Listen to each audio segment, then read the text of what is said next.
Hindi steno के YouTube channel में आपका स्वागत है।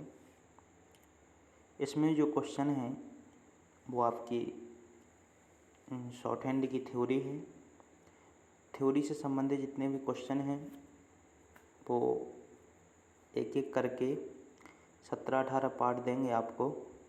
जो आपकी शॉर्ट हैंड का जो पेपर होगा थ्योरी वाला उसके लिए भी होंगे, और जो टीओ की वैकेंसी आएंगी टीओ के लिए भी थ्योरी होगी। तो इसमें 30 क्वेश्चन हैं। पहला क्वेश्चन है, हिंदी आशुलिपि का प्रयोग विधायिका सभाओं में कब आरंभ हुआ था? तो इसका आरंभ हुआ था 1948 से। नेक्स्ट जो क्वेश्चन है, इस्त इष्ट इष्ट आदि के लिए लगाया जाता है, आंकड़ा नहीं लगाया जाता। आंकड़ा लगाते हम ता, ना, रा और ला। सन सन के लिए भी लगाते चाप, तो इष्ट इष्ट के लिए हम चाप लगाते, वृत्त नहीं लगाते। इसका आंसर होगा चाप। अगला जो क्वेश्चन है वो है, श्रेष्ठ वाक्यांश होता है। अच्छा वाक्यांश कौन सा होता है? जो आसानी से लिखा जा सके, जो आसानी से जोड़ा जा सके, जो आसानी से पढ़ा जा सके, 2 व 3 दोनों। तो ऐसे क्वेश्चन को पढ़ना है पूरा, केवल ऊपर का पढ़ के लगा नहीं देना जल्दी से, ऐसे में गलती हो जाएगी। तो इसका आंसर जो होगा वो 2 और 3 होगा। अगला क्वेश्चन है, व्यंजन के तृतीय स्वर स्थान पर इनमें से कौन सा स्वर नहीं पढ़ा जाता है? तो छोटी, बड़ा, छोटा ऊ और छोटी तीसरे स्थान के स्वर है। ए है जो दूसरे स्थान का स्वर है, इसका आंसर ए होगा। वर्णों के समूह को कहते हैं वर्णमाला। नहीं, वर्णमाला कहेंगे, वर्ण नहीं कहेंगे, शब्द भी नहीं कहेंगे, संक्षिप्त अक्षर भी नहीं कहेंगे। तो इसका जो आंसर होगा वो होगा वर्णमाला। अगला जो क्वेश्चन है, भारतीय परंपरा में आशुलिपि लेखन विद्या के जनक कौन थे? तो अगर आपने आशुलिपि की प्रस्तावना को पढ़ा होगा तो उसमें लिखा है गणेश जी।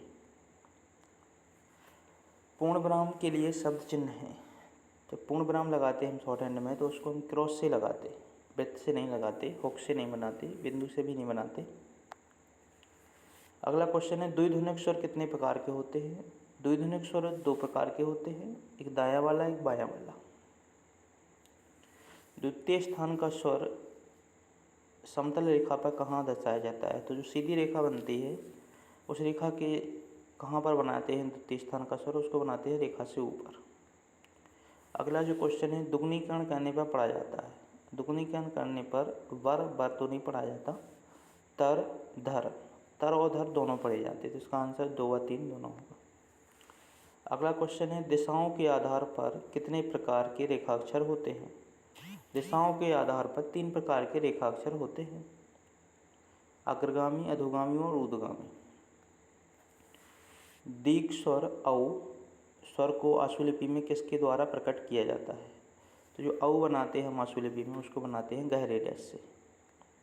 अगला क्वेश्चन है, जो शब्द बार बार उपयोग में आते हैं उनके लिए आशुलिपि में बना दिए जाते हैं। तो जो शब्द बार बार आते हैं उनको हम सब चिन्ह भी बोलते, संक्षिप्त चिन्ह भी बोलते। एक बात, दोनों आंसर होगा इसका। जिन वर्णों का उच्चारण अन्य किसी वर्ण की सहायता से नहीं किया जाता उन्हें स्वर कहते हैं। व्यंजन नहीं कहते, व्यंजनों को स्वर की सहायता से बनाते। इसका आंसर स्वर होगा। अगला क्वेश्चन है, जिन वर्णों का उच्चारण अन्य किसी वर्ण की सहायता से किया जाता है उन्हें कहते हैं व्यंजन। चौड़ीकरण किन शब्दों के लिए होता है? तो चौड़ीकरण में जो ला आंकड़े से बड़ा आंकड़ा लगाते उसी को बोलते चौड़ीकरण का नियम। तो जो ग्या गुआ वाला नियम होता है, वह यह वाला सभी के लिए लगाते चौड़ीकरण का नियम। गहरे रेखा अक्षर को आधा करके पढ़ा जाता है। अगर हम किसी व्यंजन को गहरा करके आधा कर दें तो उसमें दा जुड़ता, ना कि गा और माँ, का और ता, गा और का। तो इसमें दा जुड़ना था, लेकिन इसमें से कोई नहीं होगा इसका आंसर। का और ता तब जुड़ता जब किसी व्यंजन को हम आधा करते। साधारण व्यंजन कोई भी हो उसको आधा करेंगे तो उसमें का या ता जुड़ेगा। इसमें हमको देखना है गहरी रेखा अक्षर को आधा करने पर। तो जब गहरा आधा रेखा अक्षर आधा करते तो उसमें दा जुड़ता है, इसमें दा कोई ऑप्शन नहीं, इसलिए इसमें से कोई नहीं होगा इसका आंसर। अगला क्वेश्चन है, गहरीकरण किया जाता है, ला का भी किया जाता। जब नीचे वाला ला बना के डैश निकालते तो उसमें रा जुड़ जाता, तो जो ल र वाला नियम है, ला और रा दोनों में गहरीकरण किया जाता है। माँ को भी गहरा कहते, जो मेम वाला नियम होता अम्ब वम्ब लिखते, तो सभी आएगा इसका भी आंसर। अगला क्वेश्चन है, गले में रुकावट के कारण पैदा होने वाली ध्वनि को क्या कहते हैं? उसको हम स्वर कहते हैं। व्यंजन नहीं कहते, उपसर्ग नहीं कहते, प्रत्यय नहीं कहते। इसका आंसर होगा स्वर। अगला क्वेश्चन है, कौन सा संयुक्त व्यंजन है? तो त्रा, हा, छा, एक व तीन। हा तो नहीं है, त्रा व छा दोनों हैं, इसलिए एक व तीन आंसर होगा। अगला क्वेश्चन है, किसी शब्द को चा से काटने पर पढ़ा जाता है? चा से काटने पर किसी शब्द को पढ़ा जाता है चुका। पढ़ा नहीं पढ़ा जाता, लग नहीं, इनमें से कोई नहीं, तो चुका होगा इसका आंसर। अगला क्वेश्चन है, किसी शब्द के आरंभ में जुड़ने वाले शब्द को कहते हैं? आरंभ में जो जुड़ता है उसे बोलते हैं हम उपसर्ग, जो पीछे जुड़ता है उसे बोलते हैं प्रत्यय। तो आगे जुड़ने वाले को उपसर्ग बोलेंगे हम। अलंकार छंद तो आते ही नहीं इसमें। किसी बिंदु या डैश से प्रकट होने वाले शब्द को क्या कहते हैं?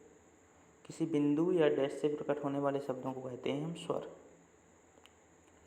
किस व्यंजन का टिक होता है? टिक से हम हा को बनाते, टा को तो पूरी रेखा बनाते, छा की भी रेखा बनाते, ज्ञा के लिए क्वा का नियम बनाते, हा के लिए अपन टिक बनाते।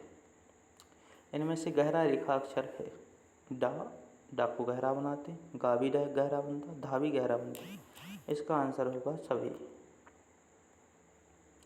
अगला क्वेश्चन है, इनमें से कौन सा व्यंजन आधार रेखा से 30 डिग्री पर बनाया जाता है? तो 30 डिग्री पर जो ऊर्ध्वगामी व्यंजन होते हैं वो सभी बनते, या, रा और ला और हा। तो इसमें रा जो आंसर है वो सही होगा। अधोगामी हा का प्रयोग किया जाता है माँ के पहले, माँ के बाद, चा के पहले, चा के बाद। तो अधोगामी जो हा है ऊपर से नीचे बनने वाला, वो माँ के पहले बनाते अपन।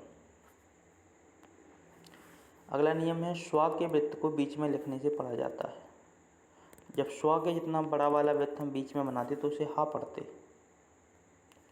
अगला क्वेश्चन है, सह का नियम लगता है।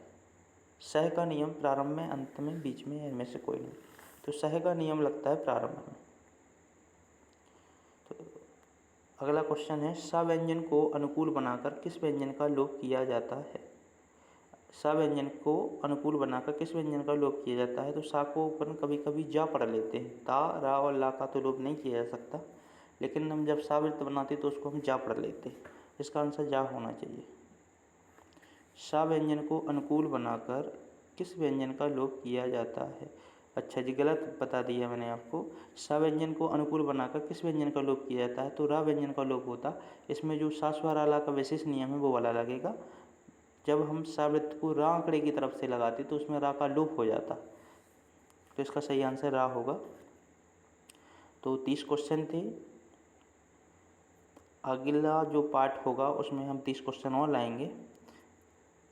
अभी के लिए इतना ही। Thank you.